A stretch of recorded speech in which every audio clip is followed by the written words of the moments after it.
అందరికీ గుర్తుంది కదా, రాజస్థాన్లోని ఉదయ్పూర్లో సర్ పదంపద్ సింఘానియా యూనివర్సిటీని మనం విజిట్ చేశాము. అక్కడ ఒక వీడియో కూడా చేశాం. అయితే ఆ తర్వాత చాలామంది ఏ కోర్సులు ఉన్నాయి అందులో మీరు చెప్పలేదు, మిస్ అయ్యారని అన్నారు. సేమ్ టైము హైదరాబాద్లో ఒకవేళ కలవాలి అంటే ఎవరిని కలవాలి, ఎక్కడ కలవాలి అడ్మిషన్స్ కోసం అని అడుగుతా ఉన్నారు. ఆ రోజు మనం అప్పటికప్పుడు పిలిపించాము, గుర్తుండే ఉంటుంది అది కూడా మీకు, సంజీవ్ గారు. సో ఆయన ఆ రోజు పిలిపించాం కదా, మనం మాట్లాడాం కూడా. సో అతనికి ఇక్కడ ఆఫీస్ ఉందంట. తర్వాత ఇంకోటి ఏంటంటే మా ఆఫీస్ వాళ్ళు కూడా ఇద్దరు వాళ్ళ పిల్లలకి అడ్మిషన్స్ తీసుకున్నారు వీళ్ళ దగ్గర. సో అలా వాళ్ళు వచ్చినప్పుడు ఇక్కడ చాలా పెద్ద ఆఫీస్ ఉందండి, బాగుంది, ఒకసారి మీరు కూడా విజిట్ చేయండి అన్నారు. మా వాళ్ళు అదే చెప్పారు, సంజీవ్ గారు కూడా చెప్పారు, అందుకనే వచ్చాం. రండి వెళ్ళి ఒకసారి సంజీవ్ గారితో మాట్లాడదాం. మనం ఏమన్నా మిస్ అయిన ఇన్ఫర్మేషన్ ఉంటే అదంతా కూడా ఇప్పుడు తీసుకుందాం.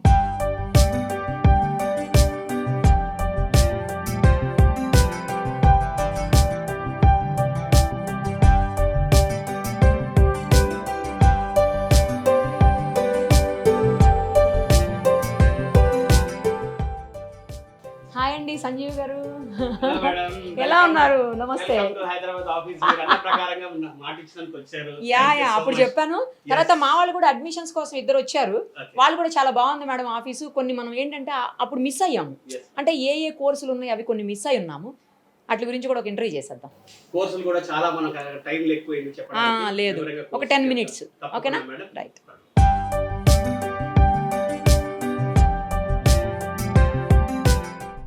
ఎలా ఉన్నారు సంజీవ్ గారు? చాలా బాగున్నాను మేడం, మీరు ఎలా ఉన్నారు? ఫైన్ అండి. మీకు ముందుగా ఒక విషయం చెప్పాలి మేడం. చాలా మంది పేరెంట్స్ నుంచి మీకు బ్లెస్సింగ్స్ వస్తున్నాయి. నిరుపమ్మ గారు మాకు గైడెన్స్ లాగా, అంటే మాకు ఒక యూనివర్సిటీని చూపించారని చెప్పి. సో ఎవ్రీ ఇయర్ నేను గత 9 సంవత్సరాల నుంచి ఏదైతే చూపించాలనుకుంటున్నానో నేను మీ ద్వారా చూపించగలిగాను. చాలా బాగా రీచ్ అయిందండి. ఆ రోజు మనం కోర్సుల గురించి వివరంగా మాట్లాడలేకపోయాం. మీరు మళ్ళీ వస్తాను మీరు చెప్పాను కదా, వచ్చారు. చాలా సంతోషం మేడం. Thank you. ఏమేమి కోర్సెస్ ఉన్నాయండి? యాక్చువల్లీ ఏమేమి ఆఫర్ చేస్తుంటుంది మన యూనివర్సిటీ? SPSU ఎస్పెషల్లీ ఏమేమి కోర్సెస్ ఉన్నాయి? అన్నిటికన్నా ముందు మేడం ఒక చిన్న క్లారిఫికేషన్ ఇక్కడ. చెప్పండి. Sir Padampat Singhania university which is popularly known as SPSU. Udaipur లో రాజస్థాన్ లో ఉంది మనది. సింఘానియా యూనివర్సిటీ అని ఇంకోటి ఉంది. ఇంకోటి ఉంది, ఆ రోజు కూడా చెప్పారు మీరు, కరెక్ట్. సింఘానియా వేరు, ఇది వేరు. చాలా మంది పేరెంట్స్ కన్ఫ్యూజ్ అవుతున్నారు. మనది వచ్చేసి sir Padampat Singhania university, JK group of companies వాళ్ళది మేడం. మన యూనివర్సిటీ పేరులోనే ఒక బిరుదు ఉంది. సర్ అనేది ఒక బిరుదు. మనకు భారతరత్న ఎలాగైతే హైయెస్ట్ అవార్డు ఇస్తారో, సర్ అనే బిరుదు బ్రిటిష్ గవర్నమెంట్ చేత పదంపద్ సింఘానియా గారికి ఇవ్వబడింది. అండ్ ఆయన పేరున ఇండియన్ పోస్టల్ స్టాంప్స్ ఉన్నాయి madam. So that is the legacy of Padampat Singhania garu and JK groups అండి. సో ఆ యూనివర్సిటీకి మనకి సంబంధం లేదు, మనది ఒకే బ్రాంచ్, ఉదయ్పూర్ రాజస్థాన్ లో ఒకటే బ్రాంచ్. Yes madam. రైట్. ఇప్పుడు కోర్సెస్ గురించి చెప్పారా? యా, కోర్సెస్ వచ్చేసి మన దగ్గర CSE AIML artificial intelligence and machine learning కానివ్వండి, డేటా సైన్స్ కానివ్వండి, సైబర్ సెక్యూరిటీ కానివ్వండి, cloud technology and information security కానివ్వండి, and full stacks and develops కూడా మన దగ్గర 5 స్పెషలైజేషన్స్ ఉన్నాయి CSE. CSE కాకుండా మన దగ్గర civil, mechanical, electronics and communication, mining ఈ కోర్సెస్ కూడా జాబ్ రెడీగా స్పెషలైజేషన్స్ ఏంటంటే CSE embedded systems, VLSI, robotics ఉంది మేడం. అండ్ ఇక్కడ లేనిది మెకానికల్లో వచ్చేసి cement manufacturing, intelligent manufacturing, automation and robotics and mechatronics, ఈ 5 స్పెషలైజేషన్స్ ఉన్నాయి మెకానికల్లో. కాకుండా సివిల్ కావాల్సిన వాళ్ళకి సివిల్లో వచ్చేసి కన్స్ట్రక్షన్ ప్రాజెక్ట్ మేనేజ్మెంట్ కానివ్వండి, ట్రాన్స్పోర్టేషన్ ఇంజనీరింగ్, ఇవన్నీ ఏంటంటే madam job ready oriented curriculum అన్నమాట. సో పిల్లలకి సివిల్ చదివిన తర్వాత ప్లేస్మెంట్ వచ్చేస్తుంది. ఎస్, ఇమీడియట్గా job oriented industry ready curriculum. కాబట్టి ఇప్పుడు దేశమంతా CSE వైపు చూస్తుంది. కానీ కొద్ది సెక్టార్ మాత్రం ఇంకా మన ట్రెడిషనల్ కోర్సెస్ EC కానివ్వండి, సివిల్ కానివ్వండి, మెకానికల్ కానివ్వండి, మైనింగ్ చేయాలనుకుంటున్న స్టూడెంట్స్కి ఏంటంటే మా యూనివర్సిటీలో ఇది గొప్ప ఆపర్చునిటీ. అండ్ మేము అనేకమైన కంపెనీస్తో టైఅప్ అయి ఉండడము, 100% ప్లేస్మెంట్ గ్యారంటీ ఉండే సబ్జెక్ట్ దీంట్లో ఉంది మేడం. సీట్స్ మన దగ్గర నేను విన్నాను, అంతకుముందు కూడా మీరు చెప్పినట్టు గుర్తుంది, లిమిటెడ్ ఉంటాయా అండి? ఎన్ని పడితే అని తీసుకోం కదా? డెఫినెట్గా మేడం, లిమిటెడ్ సీట్స్. టోటల్గా వచ్చేసి మనది 1200 is the total intake for every year. Corona అన్ని గ్రూప్స్ కలిపి, అన్ని groups BTech, MTech, BBA, MBA, PhDs మన దగ్గర ఉంటాయి. జనరల్లీ యూనివర్సిటీ అనేసరికి ఏమవుతుంది అంటే ఈరోజు వస్తున్న ప్రధాన సమస్య ఎన్నో రకాల కోర్సులు స్టార్ట్ చేయడము, ఎన్నో దేశాల నుంచి పిల్లలు ఉన్నారనడం కానివ్వండి, లేకపోతే ఎన్నో రకరకాల కోర్సుల్లో అందులో ఎవరు చదువుతున్నారు, ఎవరు చదవట్లేదు, లిమిట్ లేకుండా పోవడము, ఇంటేక్ ఎక్కువ నెంబర్ తీసుకోవడమే మెయిన్ ప్రధానమైన సమస్య మేడం. మన దగ్గర ఏంటంటే రెసిడెన్షియల్ క్యాంపస్ అవ్వడము, ఫ్యాకల్టీస్ అందరు కూడా president, vice chancellor, registrar, deans, professors, assistant professors అందరు కూడా క్యాంపస్లోనే స్టే చేస్తారు. సో మదర్ ఫాదర్ ఉంటే ఇల్లు ఎంత జాగ్రత్తగా ఉంటుందో 100%గా మన యూనివర్సిటీలో సేఫ్టీ ఫస్ట్ ఉంది.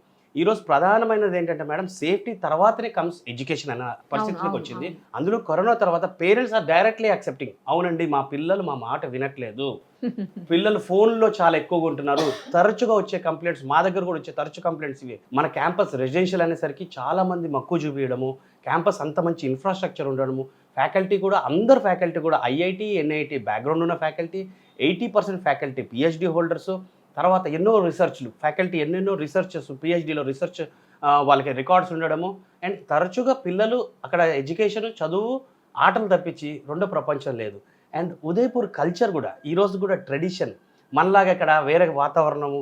చాలా మంది పేరెంట్స్ తెలియదు మేడం, సాటర్డేస్ అవుతే కాలేజ్కి వెళ్తున్నారు అనుకుంటున్నారు, కానీ సాటర్డేస్ మన హైదరాబాదు ఎనీ పబ్కి వెళ్ళి చూడండి, చిన్న చిన్న పిల్లలు కూడా ఈరోజు అంత దారుణంగా, అంటే కావాలి వాళ్ళు ఎంజాయ్ చేయాలంటే ఇది కాదు వయసు. బీటెక్ అయిపోయిన తర్వాత ఒక మెచ్యూరిటీ వచ్చిన తర్వాత ఆ కల్చర్ని అనేది అడాప్ట్ చేసుకోవాలంటే అది వాళ్ళ ఇండిపెండెన్సీ. కానీ యాజ్ ఇఫ్ టుడే వాళ్ళకి ఏంటంటే మనము మార్గదర్శకంగా ఉండాలి, మనం గైడ్ చేయాలి ఏది బాగుంటుంది, ఎలా ఉండాలి. ఎందుకంటే అందరం అదే దీని నుంచి వచ్చాం. నేను ప్రత్యేకంగా చెప్తున్నాను, 2003లో నేను నా బీటెక్ చెన్నై నుంచి కంప్లీట్ చేసుకున్న తర్వాత నేను హెచ్సిఎల్లో జాబ్ చేయడం కానివ్వండి, తర్వాత అనేక సంస్థలు, నేను చెప్పిన పేరు మోసిన సంస్థలు, వెల్ నోన్ ఇన్ తమిళనాడు యూనివర్సిటీస్కి నేను కన్సల్టెంట్గా వర్క్ చేయడము. ఆ తర్వాత 2015కి నేను రియలైజ్ అయ్యింది, ఇది కాదు ఫస్ట్ కావాల్సింది. పిల్లల్ని మన మీద నమ్మకంగా జాయిన్ చేసినప్పుడు మనం తీసుకోవాల్సిన బాధ్యత ఏంటంటే కనీసం పిల్లలు బీటెక్ని డివేట్ అవ్వకుండా మంచి సిజిపిఎల్తో ఫస్ట్ థింగ్ ఏంటంటే ఎలా పాస్ అవుతున్నారు అనేది మనం ఫస్ట్ గమనించుకోవాల్సిన బేసిక్ పాయింట్. సెకండ్ వచ్చేసరికి ప్రతి పేరెంట్ ప్లేస్మెంట్ అంటారు. మేడం, ప్లేస్మెంట్ అనే ప్లాట్ఫామ్ ఏంటంటే యూనివర్సిటీ వచ్చేసి ఒక ప్లాట్ఫామ్ ఇస్తుంది అంతే. మా యూనివర్సిటీలో జాయిన్ చేసినంత మాత్రం మీకు 100% ప్లేస్మెంట్ ఇచ్చేస్తామంటే దీంట్లో ఎన్నో మాడ్యూల్స్ ఉన్నాయి. బీటెక్లో వచ్చేసి 55 మాడ్యూల్స్ నుంచి 70 మాడ్యూల్స్ పిల్లలు చదువుకోవాల్సి ఉంది. మినిమం 2 ఇంటర్న్షిప్ ప్రోగ్రామ్స్ చేయాలి. అదే కాకుండా వర్క్ షాప్స్ ఉంటాయి. ఎంతో మంది అందరికీ ఈరోజు ఆర్టిఫిషియల్ ఇంటెలిజెన్స్ కానివ్వండి, లేటెస్ట్ టెక్నాలజీ కావాలి, అందరికీ మైక్రోసాఫ్ట్ గూగుల్ లాంటి కంపెనీలో ప్లేస్మెంట్ కావాలి, కానీ కమ్యూనికేషన్ స్కిల్స్ మాత్రం జీరోగా ఉంటున్నాయి మేడం. కమ్యూనికేషన్ స్కిల్స్ ఇవన్నీ ఎవరు డెవలప్ చేపిస్తారు అంటే వర్క్ షాప్స్ ఉంటాయి. పిల్లలు తన ఇంట్రెస్ట్గా తాను కూడా నేర్చుకోవాలి. Communication skills are also very very important. ఎందుకంటే రేపు ఫేస్ చేయబోతున్న హెచ్ఆర్స్ ఆఫ్ గూగుల్, మైక్రోసాఫ్ట్ అంతా కూడా లెవెల్ 5 కంపెనీస్ అంతా కూడా టాప్ మోస్ట్ హెచ్ఆర్స్ ఉంటారు. టాప్ మోస్ట్ ఎంఎన్సీ కంపెనీలో వర్క్ చేయాలంటే వీళ్ళకి కమ్యూనికేషన్ స్కిల్స్ కూడా చాలా ఇంపార్టెంటే. తర్వాత మినీ ప్రాజెక్టు ఇంత ఉంది చేయాల్సింది, బీటెక్లో కష్టపడాల్సింది. పేరెంట్స్ కూడా వెంటనే మీ క్యాంపస్ ప్లేస్మెంట్స్ వస్తాయండి, ఖచ్చితంగా వస్తాయి. ఎవరికి CGPA 8.5 అబోవ్ ఉండాలి స్టూడెంట్కి. బీటెక్లో CGPA 8.5 అబోవ్ అనేది చాలా కష్టపడ్డ స్టూడెంట్స్కి మాత్రం వస్తుంది. కష్టంతో పాటు ఇష్టపడి చదివే స్టూడెంట్స్కి మంచి రిజల్ట్స్ వస్తాయి. సో అపోహ పడద్దు మేడం. పేరెంట్స్ ఎప్పుడు కూడా ప్లేస్మెంట్ బాగా చదివితేనేమో మేము చదివించామండి అంటున్నారు, చదవకపోతే మీ పిల్లలు సరిగ్గా చదవట్లేదు అనే ఎడ్యుకేషన్ వ్యవస్థలో మనం నడుస్తున్నాం ఈరోజు. నేను అనేది ఏంటంటే పిల్లోళ్ళలో టాలెంట్ ఉంటేనేమో మనం క్లెయిమ్ చేసుకుంటుంది, పిల్లోళ్ళలో టాలెంట్ లేకపోతే మీ వాడు చదవట్లేదని ఆ రోజు మళ్ళీ స్టూడెంట్ బ్లేమ్ చేస్తున్నారు. ఆ ధోరణి మారాలి. పిల్లలకి ఏం కావాలి, ఇప్పుడే భావ్య ప్రపంచం చూపించాలి అంటే ఎలాంటి అట్మాస్ఫియర్, ఇప్పుడిప్పుడే బయటకు వస్తున్నారు, ఇప్పుడిప్పుడే సమాజంలో చూడడానికి వస్తున్నారు, ఒక ఎక్స్పోజర్ కావాలి. ఆ ఎక్స్పోజర్ కావాలన్నప్పుడు ఒకేసారి ఫ్రీగా వదిలేస్తే వాళ్ళు పిల్లలు చెడిపోవడం అంటే వయసు చెడగొడుతుంది. వాళ్ళకి తెలీదు వయసులో ఏంటంటే ఎవరు చెప్పినా కూడా వాళ్ళు కరెక్ట్ అనుకోని చెప్పి ఫాలో అవుతారు. మనం ఎందుకు అట్లాంటి మంచి ఎన్విరాన్మెంట్ కలిగించకూడదు అని నేను చూస్తున్న సమయంలో జేకే చెప్పాను కదా, జేకే గ్రూప్స్ వాళ్ళు నన్ను ఆహ్వానించడం. నాకు ఇక్కడ నచ్చిన 3 పాయింట్స్ ఏంటంటే రెసిడెన్షియల్ క్యాంపస్, ఫ్యాకల్టీ క్యాంపస్లో ఉంటుంది, పిల్లలంతా క్యాంపస్లో ఉంటారు. సో పిల్లలకి 9 to 4 కాలేజ్ అయిపోయిన తర్వాత cricket, football, volleyball, basketball, indoor badminton courts, gym facility campus లోపల ఉండడము. అండ్ ఉదయపూర్ వచ్చేసి సౌత్ పార్ట్ ఆఫ్ రాజస్థాన్ ఉండడము, గుజరాత్ అహ్మదాబాద్ దగ్గరగా ఉండడము, క్లైమేటిక్ కండిషన్స్ బాగుంటాయి. మనం 1 year అకాడమిక్ క్యాలెండర్ ముందుగా ఇచ్చేస్తాం స్టూడెంట్కి. 1 year అకాడమిక్ క్యాలెండర్ ముందుగా ఇచ్చేయడం వల్ల అడ్వాంటేజ్ ఏంటంటే well before they know when are there examinations and when are there holidays కూడా బిఫోర్గా ఫ్లైట్ టికెట్స్ బుక్ చేసుకుంటే తక్కువ ఫ్లైట్ టికెట్స్ పడుతున్నాయి. ప్లస్ ట్రైన్ టికెట్స్ అడ్వాన్స్గా బుక్ చేసుకోవడం వల్ల కన్ఫర్మ్ టికెట్స్ దొరుకుతుంది. అండ్ ట్రావెలింగ్ గురించి ఆలోచించాల్సిన అవసరం లేదు. ఈరోజు ఆంధ్ర, తెలంగాణ ప్రతి డిస్ట్రిక్ట్ నుంచి కూడా మనకి స్టూడెంట్స్ ఉన్నారు. ఎస్ మేడం, ఈ ఇయర్ ఆల్రెడీ మన రీచ్ అయిన తర్వాత చాలా మంది స్టూడెంట్స్ ఈవెన్ శ్రీకాకుళము, అరకు అట్నుంచే కాకుండా ఛత్తీస్గఢ్, రాయ్గఢ్లో మా జేకే పేపర్ ఉంది. అక్కడి నుంచి కూడా ఛత్తీస్గఢ్లో, రాయ్గఢ్లో మన జేకే పేపర్ మిల్ ఉంది మేడం. అక్కడ తెలుగు పేరెంట్స్కి ఏంటంటే ఇప్పుడు వాళ్ళకి తెలిసిన ఇంతమంది తెలుగు వాళ్ళు ఉన్నారు మన జేకే దాంట్లోనే అని చెప్పి దాదాపుగా మా చాలా మంది జేకే ఎంప్లాయీస్ అడిషనల్గా వాళ్ళకి ఒక 5% స్కాలర్షిప్ అడిషనల్గా ఉంటుంది బికాస్ ఆఫ్ జేకే గ్రూప్ లో వర్క్ చేస్తున్నారు సర్వీస్ చేస్తున్నారు కాబట్టి. సో అక్కడి నుంచి కూడా రావడం అంటే అలా కాకుండా తమిళనాడు సెటిల్డ్ తెలుగు పీపుల్ కానివ్వండి, బెంగళూరు సెటిల్డ్ తెలుగు పీపుల్ వాళ్ళు ఏంటంటే మాకు ఇలా వద్దండి అలాంటి వాతావరణం పంపిస్తామని చెప్పి అక్కడి నుంచి కూడా తెలుగు పీపుల్ కాల్ చేయడం. అదే కాకుండా మేడం గల్ఫ్ కంట్రీస్లో సెటిల్డ్ మన తెలుగు పేరెంట్స్ మన తెలుగు ఛానల్స్ చూడడం వలన గల్ఫ్లో సెటిల్ అయిన మదర్ ఫాదర్ ఎలా అంటే అక్కడ ఫాదర్ డ్రైవర్గా మదర్ ఇంటి మనిషిగా చేసుకుంటూ పిల్లల్ని ఇక్కడ రెసిడెన్షియల్ క్యాంపస్లో ఉంచి 12th వరకు రెసిడెన్షియల్ క్యాంపస్ అయిన తర్వాత ఇంజనీరింగ్కి వచ్చేసరికి ఇట్లాంటి రెసిడెన్షియల్ క్యాంపస్ లేకపోవడము. పేరెంట్స్ ఒకటే అడిగారు మేడం మమ్మల్ని, చదువు కాదు సార్ మా పిల్లలు 4 సంవత్సరాలు మేము అందరం ఇక్కడ ఉన్నాము, మా పిల్లల్ని జాగ్రత్తగా చూసుకుంటారా, సేఫ్గా ఉంటారా అన్నారు. అయితే నాకు ఇంకా బాధ్యత పెరిగి అరే పేరెంట్స్ ఇక్కడ లేకపోయినా పిల్లలు ఇప్పుడు 12th క్లాస్ వరకు అంటే మనకి ఎన్నో కాలేజెస్ రెసిడెన్షియల్ క్యాంపస్లు ఉన్నాయి. ఇంజనీరింగ్కి వచ్చేసరికి వాళ్ళు బయట నుంచి వెళ్ళాల్సిన పరిస్థితులు భయపడుతున్నారు అక్కడ పేరెంట్స్. మనలాంటి క్యాంపస్ పెద్ద క్యాంపస్ అన్ని ఫెసిలిటీస్ బాగున్నాయి, అందులో మీరున్నారంటున్నారు సార్, మీరు చూసుకుంటా అంటున్నారని. ఎస్, తప్పకుండా పిల్లలకి ఎటువంటి ఇబ్బంది లేకుండా చూసుకునే టోటల్ రెస్పాన్సిబిలిటీ నాది మేడం. అక్కడ చూసాం కదండి, చాలా సేఫ్గా సెక్యూరిటీగా మమ్మల్ని లోపలికి రానియలేదు, మీకు ఫోన్ చేసి పిలిపించేదాకా. చాలా బాగుందిలేండి క్యాంపస్ అయితే, అసలు సూపర్గా ఉంది. తర్వాత క్లైమాటిక్ కండిషన్స్ కూడా భలే ఉన్నాయండి అక్కడ, ఎందుకంటే సమ్మరే కదా మేము వచ్చింది కూడా. చాలా బాగుంది అసలు. చాలా బాగుంటుంది ఎందుకంటే అక్కడ ఇండస్ట్రీస్ ఏమి లేకపోవడము, pollution free city, crime free city and tourism place అవడం. ప్లేస్ కూడా పెద్దది కదండి, 110 acre campus madam total. 110 acre campus, అన్ని ఫెసిలిటీస్ క్యాంపస్లో ఉంటాయి. అలా అని చెప్పి పిల్లల్ని పూర్తిగా బందీలు చేయడం కాదు. సండే రోజు కామన్ అవుటింగ్స్ ఉంటాయి. కామన్ అవుటింగ్స్ అప్పుడు తప్పకుండా పిల్లలు మాల్కి వెళ్తారు. అండ్ మీకు కూడా కంప్లైంట్ చేసిన ఒక అంశం ఉంది, నాన్ వెజ్ పెట్టట్లేదు అని చెప్పి. సో మా స్ట్రెంత్ అంతా రీగెయిన్ అయిపోయింది ఇప్పుడు.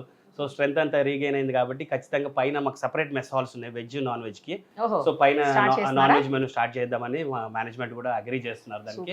సో పిల్లల హ్యాపీనెస్ నేను అది ఫుడ్ విషయంలో కానివ్వండి, ఎడ్యుకేషన్ విషయంలో కానివ్వండి. అండ్ ముఖ్యంగా ఏంటంటే when coming to the academics వచ్చేసి నేను ఒక మార్కెటింగ్ పర్సన్, నేను ఒక ఫెసిలిటేటర్. చాలామంది నన్ను అడుగుతుంటారు ఏ కోర్స్ తీసుకుంటే బాగుంటుందని. మా లాంటి వాళ్ళని కాదండి అడగాల్సింది, బికాస్ వీఆర్ ఎ ఫెసిలిటేటర్స్ అంతే. We are a counsellors to tell what is how is the university. దీనికి అన్నిటికీ ప్రత్యేకంగా ఫ్యాకల్టీస్ ఉన్నారు అక్కడ, పిహెచ్డీస్ చేసిన ఫ్యాకల్టీస్ ఉన్నారు. Faculty is the right person. So ఎవరు చేయాల్సిన జాబ్ వాళ్ళు చేయాలి. అయితే రేపు July 10th నుంచి మనకి యూనివర్సిటీ స్టార్ట్ అవుతుంది. July 10th నుంచి స్టార్ట్ అయిపోతుంది. అంటే కాలేజ్ కూడా అప్పుడే యూనివర్సిటీ స్టార్ట్ అయిపోతుంది. నేను July 1st నుంచి నేను క్యాంపస్లో అవైలబుల్ ఉంటాను. September 10th వరకు నేను 2.5 months నా ప్రోగ్రామ్ క్యాంపస్లోనే ఉంది. సో పేరెంట్స్ ఎవరు భయపడకుండా చక్కగా జాయిన్ చేసిన వాళ్ళు ఆల్రెడీ ట్రైన్ టికెట్స్ బుక్ చేసుకుంటున్నారు. సో July 1వ తారీఖు నా అవైలబిలిటీ ఉంటుంది. 10వ తారీఖు వరకు స్టూడెంట్స్ రిపోర్ట్ చేస్తారు. July 10 నుంచి July 25వ తారీఖు వరకు ఇండక్షన్ క్లాసెస్, ఓరియంటేషన్ క్లాసెస్ ఉంటాయి అన్నమాట. సో ఈ ఇండక్షన్ క్లాసెస్, ఓరియంటేషన్ క్లాసెస్లో ఏం చెప్తారంటే పిల్లలకి what is AIML, what is data science, what is cyber security. ఇప్పుడు వీళ్ళు తీసుకునే కోర్సులు స్పెషలైజేషన్స్ ఏమున్నాయో, ఇండస్ట్రీ ఎక్స్పర్ట్స్ వస్తారు, ఫ్యాకల్టీ ఉంటారు, క్లాసెస్ జరుగుతాయి, వీళ్ళకి ఓరల్ క్లాసెస్ జరుగుతాయి, ప్లస్ వర్క్షాప్స్ చేపిస్తారు. సో అప్పుడు ఏంటంటే స్టూడెంట్కి తనకి ఏది నచ్చిన సబ్జెక్ట్ ఉంటుందో తను ఆప్ చేసుకుంటే మాత్రం సక్సెస్ గ్యారంటీగా. కావాలంటే చేంజ్ చేసుకోవచ్చు, ఏదైతే తీసుకున్నారో అది కాకుండా చేంజ్ చేసుకోవచ్చు, నో ప్రాబ్లం. నేను ఇందాక చెప్పినట్టు మా టోటల్ స్ట్రెంత్ ఏదైతే 1200 ఉందో ఆ స్ట్రెంత్ లోనే ఇంటర్నల్ గా చేంజ్ అవ్వచ్చు, ఇంటర్నల్ గా చేంజ్ అవ్వచ్చు. బట్ ఈ ఇయర్ టార్గెట్ వచ్చేసి మేము 800 మాత్రమే పెట్టుకున్నాం మేడం. కరోనా తర్వాత రెసిడెన్షియల్ క్యాంపస్ స్ట్రెంత్ తగ్గుతూ వచ్చింది. కరోనా టైంలో మన ఇంటి పక్కన ఇంటికి పంపించాలంటే భయపడ్డాం, రాష్ట్రం దాటి పంపించాలంటే which was not quite possible. But మేము మళ్ళీ కన్సిస్టెంట్గా లాస్ట్ ఇయర్ 600 తీసుకున్నాం, ఇయర్ 800 తీసుకున్నాం, నెక్స్ట్ ఇయర్కి 1000, ఆ పైన ఇయర్ 1200 లాగా మేము ప్లాన్ చేస్తున్నాం. But total capacity 1200. If students మంచి పర్సంటేజ్ నుండి స్టూడెంట్స్ ముందుకు వస్తే నేను తెలుగు వాళ్ళకి అడిషనల్ ఇంకో 200 కూడా ఫెసిలిటేట్ నేను ఇవ్వడానికి నేను రెడీగా మా మేనేజ్మెంట్తో ఆల్రెడీ మాట్లాడాను. అప్రూవల్ తీసుకొని చేయగలుగుతాం. ఏంటంటే ప్యూర్గా మన తెలుగు వాళ్ళు బెనిఫిట్ అవుతున్నారు దీనివల్ల. డొనేషన్స్ లేకుండా తక్కువ ఫీజెస్లో మనకు అకామిడేట్ చేయగలుగుతాం. కాబట్టి అవకాశం ఉంటే ఎంతమంది ఇంకా ముందుకు వచ్చిన తర్వాత కూడా నేను ప్రయత్నం చేసి మా మేనేజ్మెంట్తో మాట్లాడగలుగుతాను. Right and all the very best అండి Sanjay garu. Thank you so much madam. Thank you very much.